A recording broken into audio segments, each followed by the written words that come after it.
할렐루야, 반갑습니다. 태풍이 지금 북상하에서 제주도 인근으로 오고 있다고 합니다. 이 태풍이 최소한의 피해를 끼치기를 원합니다. 강력한 태풍일수록 하나님의 강력한 역사가 있어서 재산적인 피해도 또 특별히 인명의 피해가 일어나지 않기를 간절히 원하면서 오늘 호세아서 4장 가도록 하겠습니다. 호세아서 4장에 오시면 북이스라엘의 죄에 대해서 언급을 하고 계십니다. 호세아서는 북이스라엘의 선지자였고 또 북이스라엘의 백성들을 향해서 외침이 1차적인 외침이라 할 수 있겠죠. 그래서 1절에 이렇게 시작을 합니다. 이스라엘 자손들아 여호와의 말씀을 들으라. 여호와께서 이 땅 주민과 논쟁하시나 이 땅에는 진실도 없고 인애도 없다라고 말을 하죠. 굉장히 무겁게 시작을 하고 있습니다. 하나님의 말씀을 듣는 귀가 없고 하나님의 역사를 보는 눈이 없는 그 이스라엘 백성들의 영적인 그런 암흑기에 있는 자들에게 하나님이 통탄하시면서 호세아를 통해서 하시는 말씀이 이 땅에는 진실도 없고 인애도 없다. 인애는 하나님의 사랑을 얘기죠. 진실은 하나님을 향한 충성을 얘기합니다. 하나님을 향한 충성도 없고 사랑도 없다. 대신에 죄가 가득하다라는 말씀을 해요. 그 죄의 결과가 뭐냐? 바로 기근이라는 것을 말씀을 하죠. 3절에 보면 그러므로 이 땅에 슬퍼하며 거기 사는 자와 들짐승과 공중에 나는 새가 다 쇠잔할 것이요 바다에 고기도 없으리라. 자, 기근은요 영적으로 바로 세워지지 못한 이스라엘 백성들에게 하나님이 내리는 심판 중에 하나가 기근입니다. 그래서 이 기근은 육적인 기근을 통해서 영적인 기근을 말씀을 하고 영적인 기근이 오면 반드시 육적인 기근이 따라온다는 것을 말씀을 하고 있죠. 그러면서 6절에서 말씀을 하기를 내 백성이 지식이 없으므로 망하는도다. 내가 지식을 버렸으니 나도 너를 버려 내 제사장이 되지 못하게 할 것이요 내가 내 하나님의 율법을 잊었으니 나도 내 자녀를 잊어버리리라 말씀합니다. 하나님의 백성이 지식이 없대요. 어떤 지식일까요? 여기서 지식은 하나님을 아는 지식이에요. 그 아는 지식이 학습화되어지는 이런 낱말의 지식이 아니죠. 이 머리로 아는 그런 지식을 말씀을 하는 것이 아니고 여기서는 야다입니다. 부부가 동침하면서 서로를 알아가는 것과 같은 그런 알미죠. 아담과 하와가 동침해서 서로를 알아가는 그 과정, 그 과정과 같은 그런 지식을 얘기하는 거예요. 경험적인 지식을 얘기하는 거죠.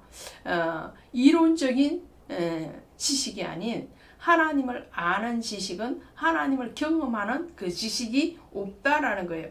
근데 그 지식을 버렸대요. 누가 버렸다고요? 제사장이. 그러니까 제사장의 역할, 선지자의 역할은 뭐냐면 하나님과 백성 사이에 중보자의 사명을 감당하는 거죠. 그래서 사닥다리의 교훈과 같이 오르락 내리락 하는 백성의 편에서 하나님 앞에 소문을 전달하고 또 하나님의 음성을 백성들에게 전달하는 그 역할을 제사장과 선지자가 하는데 특별히 오늘 제사장을 언급하고 있는 것은 예배가 무너졌다는 것을 알 수가 있습니다. 예배에 대해서 제사장이 깨어있지 않고 하나님을 아는 지식을 이스라엘 백성들에게 예배를 통해서 가르치지 않았다라는 거죠. 그래서 제사장이 하나님의 지식을 버렸으니까 하나님도 내가 너희를 버리는데 제사장을 버리겠다 말씀하시는 거예요. 뿐만 아니라 또 뭐라고 말씀하시느냐면 너희의 자녀도 내가 잊어버리겠다 이 말씀 뭔가요? 구약에서는 제사장은 세습되어지죠. 아버지가 제사장이면 그 아들도 제사장이죠. 그런데 내가 너의 자녀를 잊어버렸다라는 것은 제사장의 지위를 폐하겠다라는 말씀을 하는 거예요. 신앙에는요, 믿음에는 두 날개가 있습니다. 하나의 날개는 바로 지성이죠. 또 하나는 감성이죠.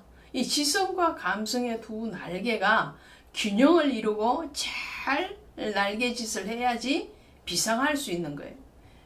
그리고 바람을 잘 탈 수 있죠. 그러나 이 날개가 한쪽이 기울어져 버리거나 부러져 버리면 그 새는 제대로 비행을 할 수가 없고 결국은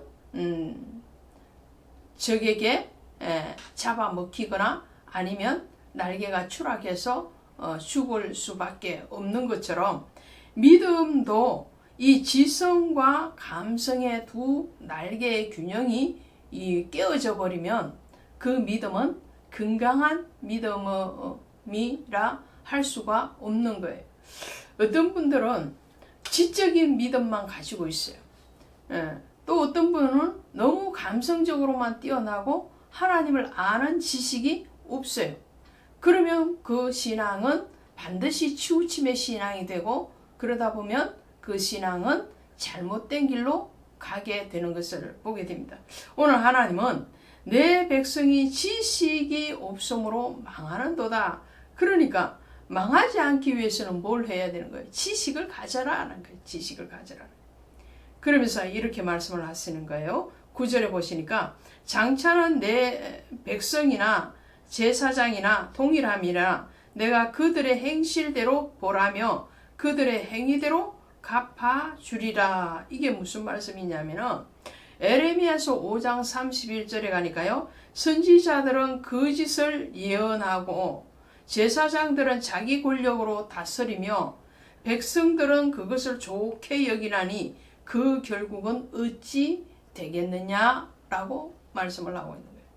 이 거짓 선지자들, 거짓 제사장들, 거기에 대해서 또 거짓 백성들이란 거예요. 다 정도를 버렸어요. 그런 무리들 가운데서 하나님은 그들을 심판하시겠다는 거예요. 거짓 선지자도 심판하고 또 자기의 권력으로 자기의 욕심대로 다스렸던 거짓 제사장들도 심판하고 또 거기에 대해서 아무런 감각 없이 그대로 받아들였던 백성들도 심판하겠다는 거예요. 제사장만 심판하는 게 아니에요. 선지자만 심판하는 게 아니에요. 어리석어서 잘못된 길로 그대로 따라가는 그 성도들도 하나님은 그들의 지혜 없음에 대해서 심판하겠다고 말씀을 하시는 거예요. 그리고 이교 예배를 하나님이 책망하시죠. 이스라엘 백성들은 하나님을 아는 지식이 없고 하나님의 은혜에 대한 사랑, 인애가 없기 때문에 그들은 다른 신들을 쫓아서 섬겼다라는 거죠. 거기에 대해서 오늘 15절은 이렇게 말씀을 합니다. 이스라엘아, 너는 음행하여도 유다는 죄를 범하지 못하게 할 것이라. 너희는 길갈로 가지 말며 베다돈으로 올라가지 말며 여호와의 사심을 두고 맹세하지 말지니라. 자, 호세아는 북이스라엘의 선지자, 또 그래서 북이스라엘의 백성들을 1차적인 말씀의 대상자로 지금 이 호세아서를 기록하고 있는 거죠. 그러나 2차적으로 전체적으로는 유다 백성들도 함께 들어가 있는 거죠. 그래서 유다는 이스라엘, 북이스라엘 너는 음행을 할지라도 영적으로 음행을 할지라도 유다는 영적인 음행의 자리로 가지 말아라라는 거예요. 그것을 본받지 말아라라는 거죠. 그래서 베다논으로 올라가지 말며 그랬는데 이 베다논이라는 뜻은 사악한 집 이런 뜻이에요. 사악한 집. 이 사악한 집이 뭐예요? 우상을 섬기는 집이죠. 베델은 하나님의 집이잖아요. 그 반대가 바로 벳아웬이라는 지명을 가지고 있다는 거죠. 또 16절에 이스라엘은 완강한 암소처럼 완강하니 이제 여호와께서 어린 양을 넓은 들에서 먹인같이 그들을 먹이시겠는가. 자, 이 어린 양은 누구예요? 어린 양은 예수님일 뿐만 아니라 유다를 나타내죠. 그런데 완강한 암소는 누구냐면 북이스라엘이에요. 이 완강하다라는 말은 고집이 세다, 마음이 강팍하다 이런 뜻이죠. 사무엘상 15장에서 사울을 꾸짖을 때에 하나님이 사무엘을 통해서 이렇게 말씀을 하시는 거예요. 이는 거역하는 것은 사술의 죄와 같고 완고한 것은 사신 우상에게 절하는 것과 같도다. 순종이 제사보다 낫고 듣는 것이 순양의 기름보다 낫다라는 말씀을 하면서 하나님을 거역하는 것은 무당의 주문, 사술이죠. 그래서 무당의 주문을 외우는 죄와 같고, 그리고 완고한 것은 우상에게 절하는 것과 같다. 그러니까 우상 숭배하는 것과 같다라는 거예요. 내 마음이 완고하다, 교만하다, 강팍하다, 그런 것은 하나님을 배척한다 이런 거예요. 자기가 우상이 되었다. 그래서 교만은 패망의 선봉이요 그랬어요. 이 교만하지 말아야 되는데도 우리는 조금만 잘나면 교만하려고 한다는 거죠. 머리를 들려고 하는 거죠. 들어봐야지 밟히는 것밖에 없는데 말이죠. 자, 그래서 오늘 하나님은 이 호세아서 4장을 통해서 이 에브라임인 북이스라엘의 우상 섬김에 대해서 통렬하게 꾸짖고 계시는 것을 보게 되죠. 17절에 에브라임이 우상과 연합하였으니 버려두라. 하나님이 이스라엘의 죄에 대해서 심판하시겠다. 북이스라엘은 10지파를 가지고 와 있는데 에브라임이 대표적인 지파죠. 그래서 에브라임아 이렇게 말을 할 때는 북이스라엘 전체를 얘기하는, 북이스라엘이 우상을 섬기고 하나님을 아는 지식이 없고 하나님을 사랑하는 마음이 없으므로 우상에게 치우쳐 갔기 때문에 하나님은 그들을 더 이상 용납하지 아니하시고 심판하시겠다라는 말씀이 오늘 호세아서 4장의 말씀입니다. 다음 시간에 5장으로 함께 하도록 하겠습니다. 고맙습니다.